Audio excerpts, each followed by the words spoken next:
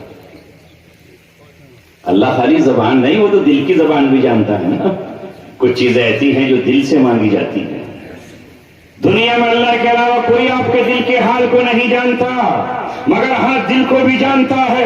جب کسی کو پیسے کی ضرورت ہوتی ہے یا کسی چیز کی چاہت ہوتی ہے یا کوئی چیز اس کے پاس نہیں ہوتی ہے، ہاں میں آپ کے دل کی بات کر رہا ہوں۔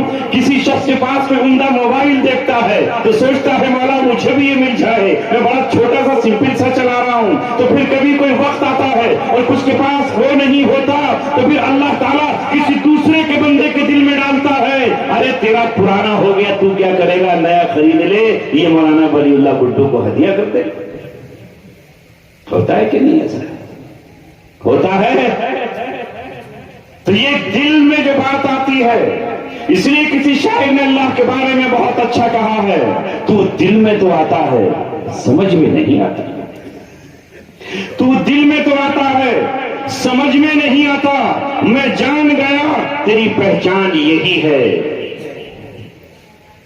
مگر یہاں یہ بھی بتا دوں کہ اللہ ہر دل میں نہیں آتا، تم بھی تو ہر جگہ نہیں جاؤ گے، ہر جگہ چلے جاؤ گے۔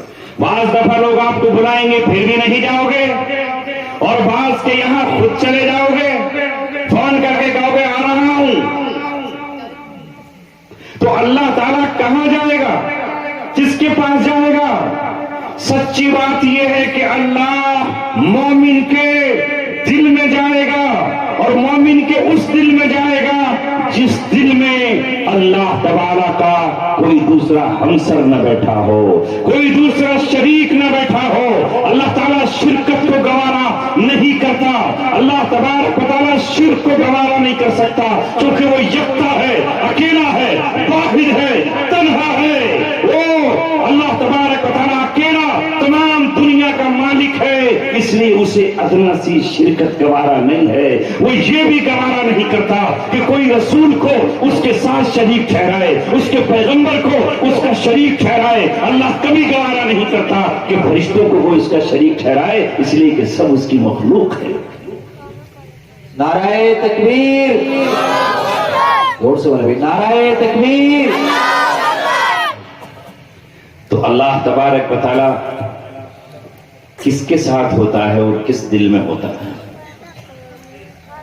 وہ اس دل میں ہوتا ہے جو دل دنیا کی محبت سے پاک ہو، غیر اللہ کی محبت سے پاک ہو، ان نقلی محبوبوں اور معشوقوں کی محبت سے پاک ہو۔ واللہ اس دل میں رہتا ہے جو دل حسد سے پاک ہو، جو کینے سے پاک ہو، جو بغض سے پاک ہو۔ وہ دل جس میں تکبر نہ ہو، بڑائی نہ ہو، فخر نہ ہو، غرور نہ ہو، اس دل میں اللہ تبارک و تعالیٰ رہتا ہے۔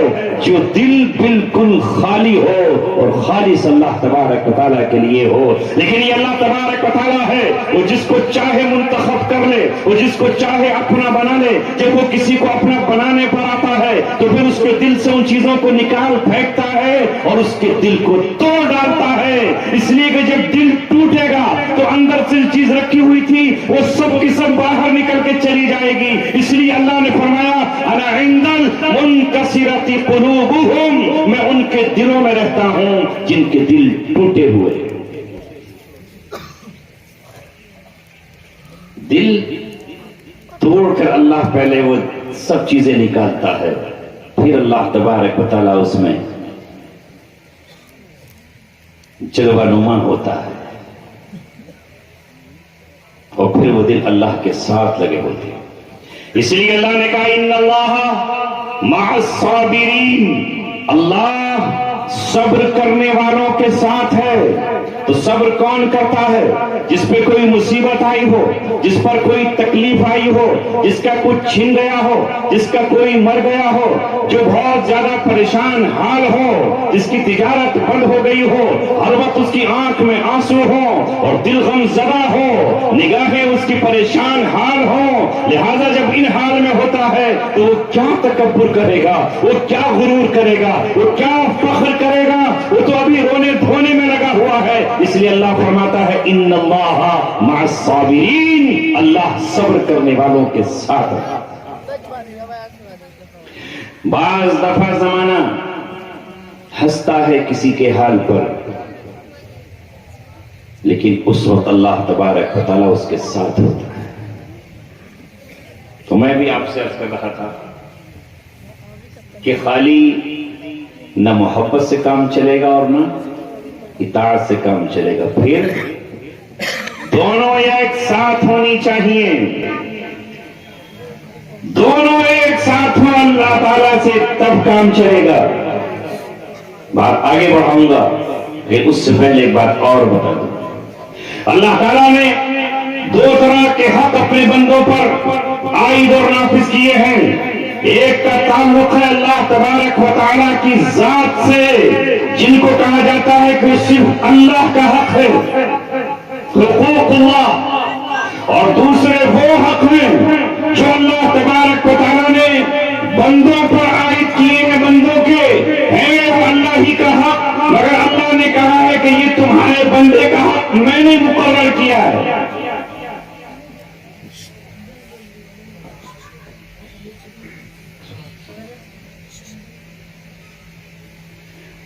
ان بچوں کو ہٹا دو، چلو اٹھ جاؤ۔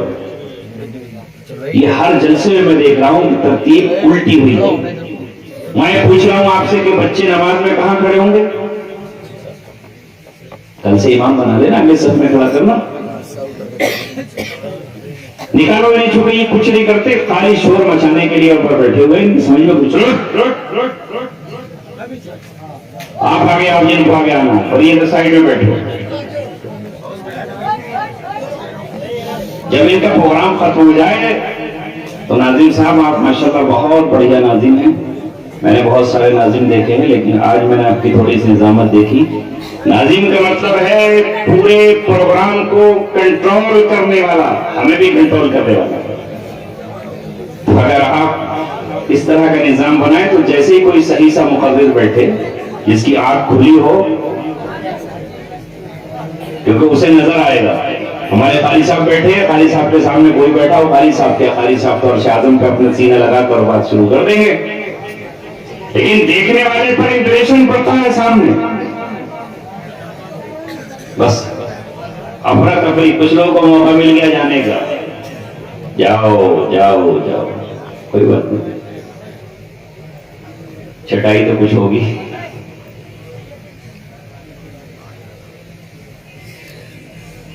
جو جا رہے ہیں چلے جائیں، کوئی روک نہیں رہا ہے، کوئی نہیں روک۔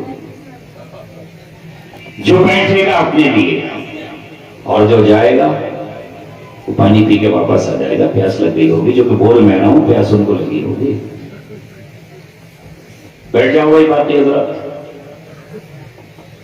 کھڑے ہوئے مت تکو مجھے، یہ تکتے ہوئے اچھے نہیں لگتے لوگ۔ یا تو دفتر میں جا کے بیٹھ جاؤ، ناشتہ رکھا ہوا ہے وہاں پر، انگور بھی ہیں، سیب بھی ہیں، کیلے بھی ہیں، ہرے ہرے انگور ہیں، سنترا بھی ہے، تو دفتر میں جا کے کھا لو۔ اے بچوں، یا تو بیٹھو ادھر یا دفتر میں جاؤ، تماشے کی مجلس مت بناؤ۔ یہ اللہ اس کے رسول کی مجلس ہے، یہ شاعر و شاعرات کا مشاعرے کا پروگرام نہیں ہے، یہ ناٹک کا کوئی پروگرام نہیں ہے، یہ سیریل نہیں ہے، یہ اللہ اس کے رسول کی مجلس ہے، ابتدا سے لے کے انتہا تک، اور اس کا احترام جتنا ہم پر فرض ہے تم پر بھی فرض ہے۔ اور اس مجلس کی گستاخی اللہ تعالیٰ کی گستاخی ہے، یہاں کوئی افسانہ نہیں سنایا جا رہا، یہاں کوئی ناول یا داستان نہیں سنائی جا رہی، یہاں اللہ تعالیٰ کا کلام چاہے وہ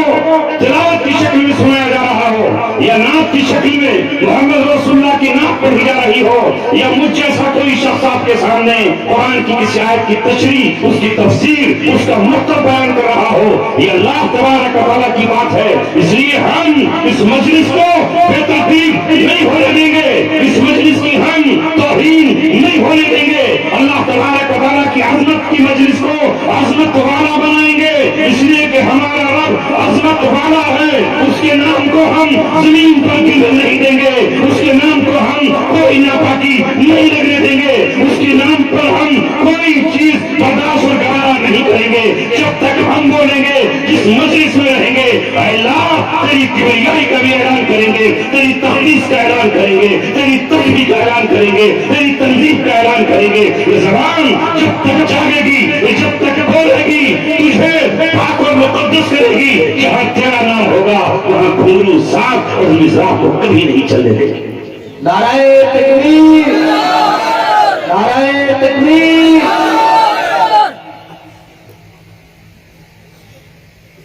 ہم کس مجلس میں ہیں اور کہاں ہیں، یہ ہمیں سوچنا ہے نوجوانوں۔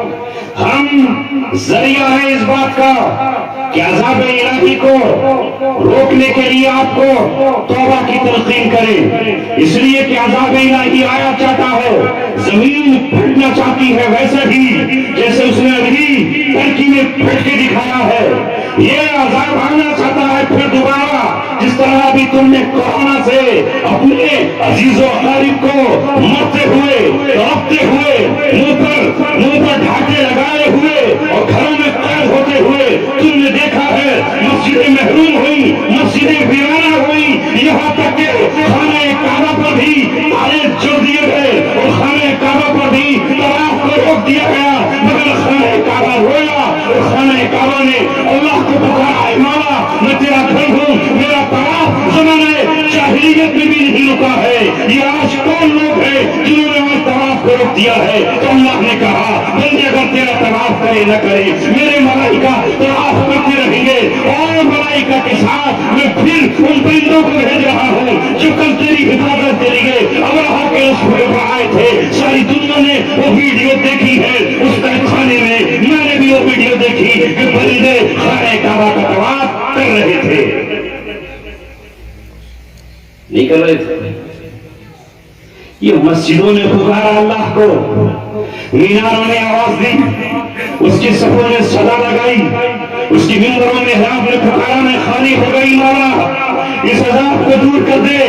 حج رک گیا، عمرہ رک گیا، حج بند ہو گیا، تو خانہ کعبہ نے آواز دی، حجر اسود نے اللہ تبارک و تعالیٰ کو پکارا، مسجد نبوی سے آوازیں آئی، رسول اللہ صلی اللہ علیہ وسلم کی زیارت ہو گئی، اور یعز الجنہ میں بیٹھنا کم ہو گیا، اور اصحاب الصفہ کا چبوترا ترس گیا، تو اللہ تعالیٰ نے کرونا سے کہا ٹھہر، میں نے عبرت کے لیے بھیجا تھا، اور ساری دنیا کو بتا دیا، اپنی بڑائی کے دعوے کرنے والوں، اپنے آلات کا دعویٰ کرنے والوں، ساری دنیا کو اپنی مٹھی میں کنٹرول کرنے والا امریکہ نہیں کر سکا، لاشیں تڑپتی رہی، چائنا بے بس ہو گیا، ہندوستان جیسا ترقی یافتہ ملک دلی میں آکسیجن ختم ہوا، ڈاکٹر روتے تھے، بلبلاتے تھے، ڈاکٹر روتے تھے، آئے کہ آکسیجن بھیج دو، یہ حال ہو گیا۔ اللہ نے یہ بتایا ہے بادشاہوں تمہاری اوقات کیا ہے، تم بلوں میں چھپ گئے تھے، تم کمروں میں چھپ گئے تھے، کوئی وزیر دوسرے وزیر سے نہیں مل رہا تھا، سفر بند کر دیے گئے تھے، اگر میں اس عذاب کو 6 سال 7 سال چلا دوں تو تمہارا حال کیا ہوتا؟ وہ ہے اللہ، اس کی قوت سے ہم سب کو ڈرنا چاہیے۔ کبھی بھی کسی بھی شکل میں عذاب الہی آ سکتا ہے، وہ کب رکتا ہے؟ جب اس کے محبوب زمین پر ہوتے ہیں، جب اس کے محبوب کی سنت زمین پر زندہ ہوتی، جب اس کا کلام پڑھ کر سنایا جاتا ہے، جب اس کی طرف لوگوں کو بلایا جاتا ہے۔ اس لیے دور حاضر میں یہ مدد سے بڑی غنیمت ہے۔ یہ اجلاس کہیں ہو رہے تھے، کر سکتے تھے، جمع ہو جاتے تھے، جب مسجد میں 5 کی گنجائش تھی تو یہاں یہ اتنا بڑا مجمع ہو جاتا. اس لیے اللہ تعالیٰ کا شکر ادا کریں، اہل ایمان بھی، اہل مدارس بھی، اور ہم سب اور تمام دنیا کی قومیں جو اللہ کو کسی نہ کسی شکل میں مانتی ہیں، ان سب کو اپنے پروردگار، اپنے پالنہار، اپنے خالق کا شکر ادا کرنا چاہیے، اور ہر طرح کے ظلم و ستم سے ہر ایک کو توبہ کرنی چاہیے، ورنہ اللہ تبارک و تعالیٰ کب کس پر عذاب مسلط کرتے ہیں. بچوں نے موضوع ہی تبدیل کر دیا. کوئی بات نہیں، میں نے تو پہلے ہی آپ سے کہا تھا وہاں سے جو ملے گا وہ میں آپ کو دوں گا. اللہ کے رسول نے فرمایا انما قاسم واللہ یعطی، میں تقسیم کرنے والا ہوں، دینے والی اللہ کی ذات ہے. اللہ چاہتا ہے اس مجمع پر اپنے پیار کی نظر، اور وہ یہ چاہتا ہے کہ اس کا پیغام آپ تک پہنچایا جائے. تو میں یہ عرض کر رہا تھا کہ محبت کے ساتھ اطاعت، اور اطاعت کے ساتھ ہو محبت. اس سے پہلے میں ایک بات آپ سے کہنا چاہتا تھا. کیا اللہ نے 2 حق متعین کیے ہیں. ایک خالص اللہ کا حق ہے، یاد رہے گا، 2 باتیں تو یاد رہیں گی.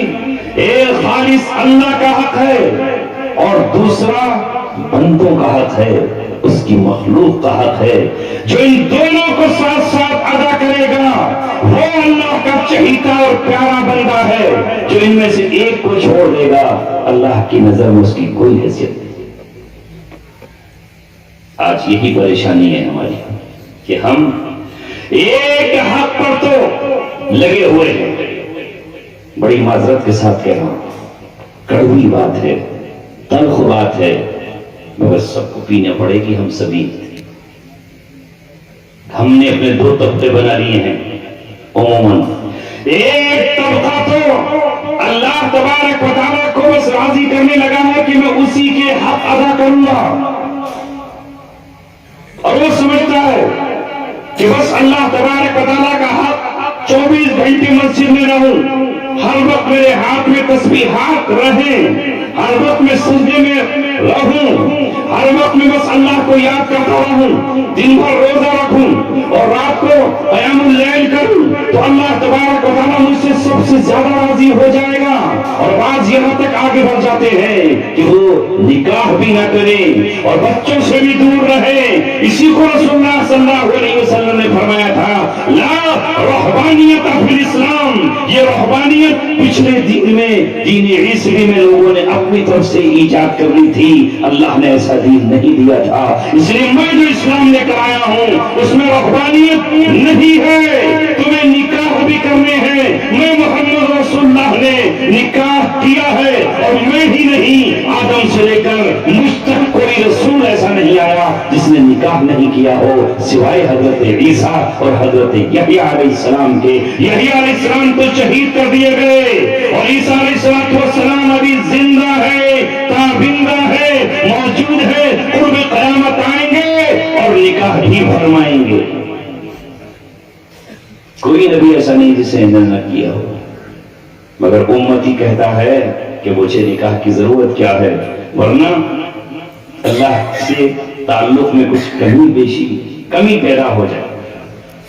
دیکھو داؤد علیہ السلام نبی بھی ہیں اور پیغمبر ہیں، صاحب کتاب ہیں، وقت کے بادشاہ بھی ہیں، اولاد بھی ہے، اور اللہ نے ان کو سلیمان علیہ السلام جیسا بیٹا بھی عنایت کیا. کوئی ولایت نبوت کا مقام نہیں حاصل کر سکتی، مگر حضرت داؤد کو بادشاہت دے کر حضرت سلیمان علیہ السلام کو سلطنت ہی نہیں، پرندوں پر، چرندوں پر، شیاطین پر، جنات پر، دریاؤں پر، ہواؤں پر بادشاہت دے کر اللہ نے یہ کہا کہ میرا تعلق حکومت کے ساتھ بھی مجھ سے ہو سکتا ہے، اور بیوی بچوں کے ساتھ ہو سکتا ہے. اس کی نمونہ ہے تمہارے لیے داؤد اور سلیمان علیہ السلام. تو اے آج کے راہب، تو یہ کیوں سمجھتا ہے کہ میں بیوی میں رہ کر یا بچوں میں رہ کر یا اس مخلوق سے مل کر کے اللہ سے تعلق میرا کٹ جائے گا؟ ہر کس کا. تو بعض لوگ وہ ہیں جو حقوق اللہ میں ایسے لگے کہ حقوق العباد قبول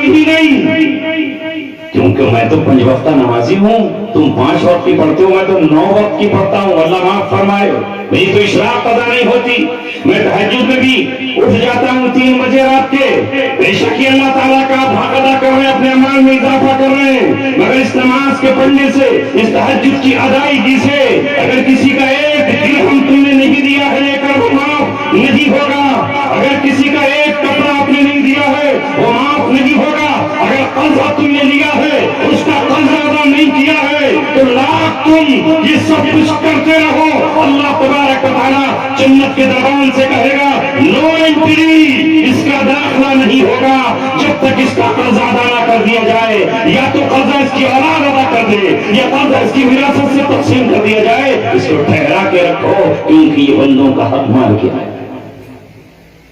میں نہیں کہہ رہا، رسول اللہ کی حدیث ہے، شہید بھی ہو جائے تو بھی جنت میں نہیں جائے گا، کیوں؟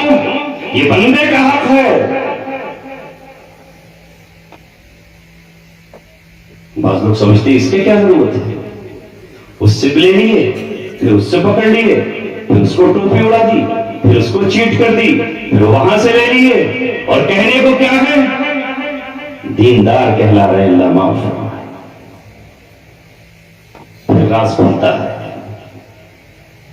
اور دوسری طرف ہمارا وہ طبقہ ہے جو ہر وقت مخلوق کی خدمت میں لگا ہوا ہے، آج تھانے جانا ہے، دوپہر میں کچہری جانا ہے، شام کو وکیل صاحب کے پاس جانا ہے، پھر اس کے بعد تحصیلدار کے پاس جانا ہے، پھر ایس ڈی ایم کے پاس جانا ہے، اور ڈی ایم کے پاس جانا ہے، کلکٹر کے پاس جانا ہے، یعنی وہ رات دن لگے ہوئے ہیں مخلوق کی خدمت میں، کیا تھانہ، کیا کچہری، کیا دفتر ایس ڈی ایم کا، صبح سے چوپال پر بیٹھے ہیں، بس مخلوق آ رہی ہے، ادھر مسجد نے پکارا حی علی الصلاۃ، آؤ نماز کی طرف، یہ مخلوق کی خدمت اپنی جگہ، مگر اب وہ جس نے یہ ہاتھ دیے ہیں وہ کہہ رہا ہے کہ ہاتھ سینے پہ باندھ کر کھڑے ہو جاؤ، وہ کہہ رہا ہے کہ ہاتھ اٹھاؤ اور اللہ کی بڑائی کا اقرار کرو، وہ کہہ رہا ہے کہ جس نے یہ سوچنے کا دماغ دیا ہے، جس نے سوچنے کے لیے آپ کو بھیجا اور نفس دیا ہے، اسے زمین پر جھکاؤ، یہ جو دماغ کام کر رہا ہے دماغ کا شکریہ ادا کرو، اس کے در پر سر جھکا کر یہ جن گھٹنوں سے چل رہے ہو یہ زمین پر ٹیک دو سجدے میں جاتے ہوئے، جن ہاتھوں سے تم سب کچھ کر رہے ہو ان ہاتھوں کو اللہ کے سامنے پھیلاؤ، یہ نگاہ جس نگاہ سے تم فیصلے کر رہا ہے اسے اللہ تبارک و تعالیٰ کے سامنے سجدے کے مقام پر دیکھ کر اس کی عبادت میں کچھ دیر لگا، مگر وہ کہہ رہا ہے نہیں میں تو خدمت خلق میں لگا ہوا ہوں اور بہت بڑی عبادت کر رہا ہوں۔ یہ ہے غلط فہمی۔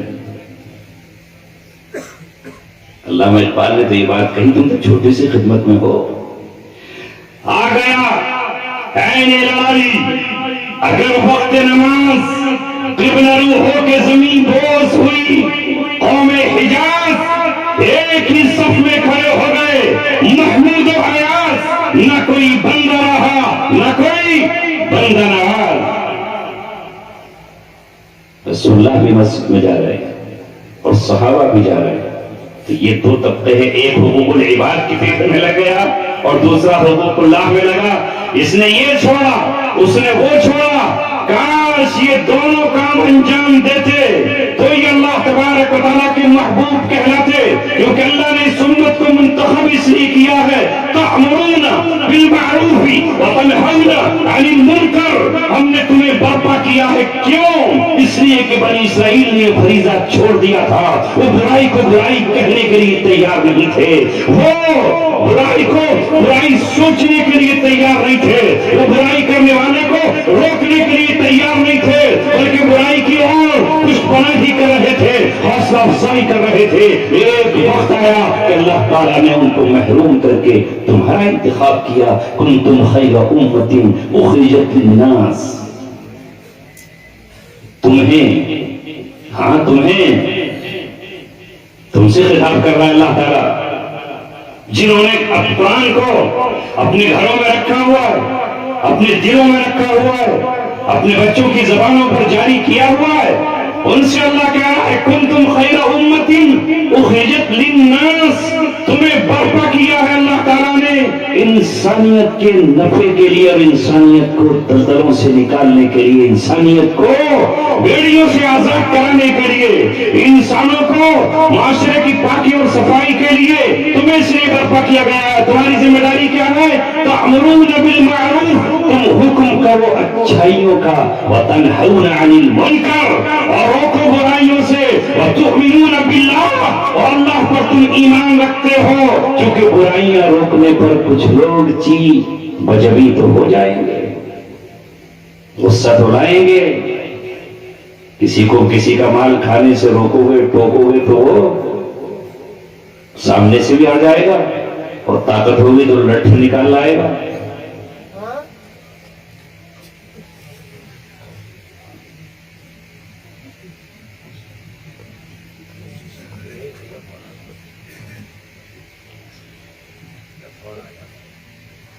ٹھہر جاؤ، آئے ہو اس مجلس میں تو سب کو بھول کے آؤ، ممی پاپا محترمہ اہلیہ تھوڑے ایک گھنٹے کے لیے بھول جاؤ، 2 گھنٹے کے لیے بھول جاؤ نا۔ جو قوم اتنی دیر کے لیے بھی قربانی نہیں دے سکتی، اس سے اگلا مطالبہ کیا کیا جا سکتا ہے؟ ہم بھی تو بھول کر آئے ہیں، فراموش کر کے آئے ہیں۔ لہذا میرے دوست عزیزوں، اوپر سے اللہ تبارک و تعالیٰ کی طرف سے کچھ بھیجا جا رہا ہے، اور آپ کو تقاضا ہو رہا ہے کہ بیٹا بیٹھا ہے، چلا ادھر کوئی انتظار ہے، خدا نہ کرے یہ بات ہو، مگر ایسا ہی ہے۔ اس لیے اے نوجوانوں، اتنی قربانیاں تو آپ کو دو۔ یہ بات جیسا کہ مفتی صاحب نے فرمایا بہت دور تک جا سکتی ہے، اس میں گدلی اپن مت ملاؤ۔ وہ کہیں گے کس جگہ کا پروگرام ہے، کہاں کا پروگرام ہے، مفتی صاحب کو بار بار اسٹیرنگ ادھر ادھر گھمانا پڑ رہا ہو، گیئر بدلنا پڑ رہا۔ پاکیزہ مجلس بناؤ، آج سے طے کرو کہ ہمیں اللہ کا حق بھی ادا کرنا ہے اور مخلوق کا حق بھی ادا کرنا ہے۔ جب کچھ صحابہ نے یہ رسول اللہ صلی اللہ علیہ وسلم سے پوچھا، اللہ کے رسول آپ کتنی عبادت کرتے ہیں؟ تو آپ نے فرمایا کہ میں یہ نماز ادا کرتا ہوں، 5 وقتوں کا ذکر کیا اور کچھ نفلوں کا ذکر کر دیا۔ نفل بنے ہی وہ ہیں جنہیں کبھی آپ نے پڑھ لیا کبھی چھوڑ دیا، مستحب وہی ہے جسے آپ نے کنٹینیو نہیں کیا، لگاتار نہیں کیا۔ فقالوها، تو صحابہ نے اس عبادت کو کم سمجھا، مگر تعبیر یہ کر دی کہ اللہ کے رسول تو بخشے بخشائے ہیں، تو آپ کو اتنے کی بھی کیا ضرورت ہے؟ ایک نے کہا کہ پوری رات جاگوں گا، اور دوسرے نے کہا کہ میں نکاح نہیں کروں گا اور اپنے آپ کو نکاح سے دور رکھوں گا، پورا دن روزہ رکھوں گا اور عبادت ہی میں رکھوں گا۔ رسول اللہ صلی اللہ علیہ وسلم نے گفتگو ان کی سنی اور باہر نکل کے فرمایا، ارے کیا بات کر رہے تھے آپ؟ کیا ایسے بات کر؟ آپ نے فرمایا انی اخشاکم واتقاکم، روز پر مجھ سے زیادہ اللہ سے ڈرنے والا کوئی نہیں ہے اور اس کا خوف کھانے والا کوئی نہیں ہے۔ کہ تم مجھ کو نہیں دیکھتے؟ انی اصوم وافطر، میں روزہ بھی رکھتا ہوں اور افطار بھی کرتا ہوں۔ انی اقوم وانام، میں رات کو جاگتا بھی ہوں سوتا بھی ہوں، میں کھاتا بھی ہوں اور فاقہ بھی کرتا ہوں، میری بیٹیاں بھی ہیں، میری نواسیاں بھی ہیں۔ اور پھر آپ صلی اللہ علیہ وسلم نے اسی موقع پر فرمایا، فمن رغب عن سنتی فلیس منی، جو میری سنت سے اعراض کرے وہ مجھ سے نہیں ہے۔ اور اسی موقع پر آپ صلی اللہ علیہ وسلم نے فرمایا، وَإِنَّ لِبَدَنِكَ عَلَيْكَ حَقًّا، تم پر تمہارے بدن کا حق ہے۔ وَإِنَّ لِعَيْنِكَ عَلَيْكَ حَقًّا، تمہارے اوپر تمہاری آنکھ کا حق ہے۔ وَإِنَّ لِزَوْجَتِكَ عَلَيْكَ حَقًّا، تم پر تمہاری بیوی کا حق ہے۔ وَإِنَّ لِجَارِكَ عَلَيْكَ حَقًّا، تمہارے اوپر تمہارے پڑوسی کا بھی حق ہے۔ نعرہ تکبیر، نعرہ تکبیر۔ یہ ہے دین جسے رسول اللہ لے کر آئے، ہم نے اپنی طرف سے چھانٹ کر کاٹ کر سب کچھ کر کے چھوٹا سا بنا کر رکھ لیا کہ یہ ہے دین، تو یہ دین نہیں ہے۔ دین وہ ہے ما جاء بہ رسول، اللہ کے رسول صلی اللہ علیہ وسلم لے کر آئے ہیں، اس میں کوئی کمی بیشی نہ کرے، وہ جیسا کا تیسا ہے، جو کا تو ہے۔ لہذا کسی کی سفارش کرنا بھی یہ دین ہے، لیکن وہ سفارش جائز ہونا چاہیے۔ کسی کا حق دلانا یہ دین ہے، وہ جائز ہونا چاہیے۔ بچوں کی کفالت کرنا یہ دین ہے، جائز تجارت کرنا یہ دین ہے، معاملات کو صحیح رکھنا یہ دین ہے، معاشرے کو صحیح کرنا یہ دین ہے۔ دین عقائد کا نام ہے، دین عبادات کا نام ہے، دین معاملات کا نام ہے، دین اخلاق کا نام ہے، اور دین معاشرت کا نام ہے۔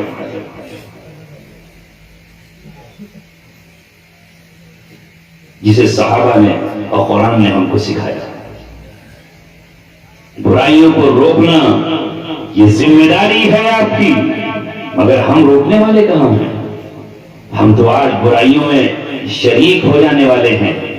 ہے کوئی جیانا، کوئی مائی کا لاڈ، کوئی محمد رسول اللہ کا غلام، نعتوں پر جھومنے والا، مدینے کے تصور میں کھو جانے والا، یہ طے کرے گا کہ جس کی شادی میں ڈی جے بجے، طوائف ناچے، جس شادی میں حقوق کی اللہ کی پامالی ہو، میں اس میں شرکت نہیں کروں گا، چاہے وہ میرے بھائی کا نکاح ہو، چاہے میری بھانجی کا نکاح ہو، اور چاہے میرے سالے کا نکاح ہو، اور چاہے میری سالی کا نکاح ہو، میں شرکت نہیں کروں گا۔ اگر اس میں باجا ہوتا ہے، گاجا ہوتا ہے، ڈانس ہوتا ہے، ڈسکو ہوتا ہے، اس میں شرابیں اٹھائی جاتی ہے، میں شرکت نہیں کروں گا۔ یہ طے کر کے بتاؤ، پھر کہلایا جاؤ گے عاشق رسول، ورنہ پوسٹر پر تو عاشق رسول کوئی بھی لکھوا سکتا ہے۔ عشق کا پتہ اس وقت چلتا ہے کہ اللہ کو ناراض، اس کے رسول کو ناراض نہیں کروں گا، چاہے سارا زمانہ مجھ سے روٹ جائے۔ یہ تھے صحابہ کرام۔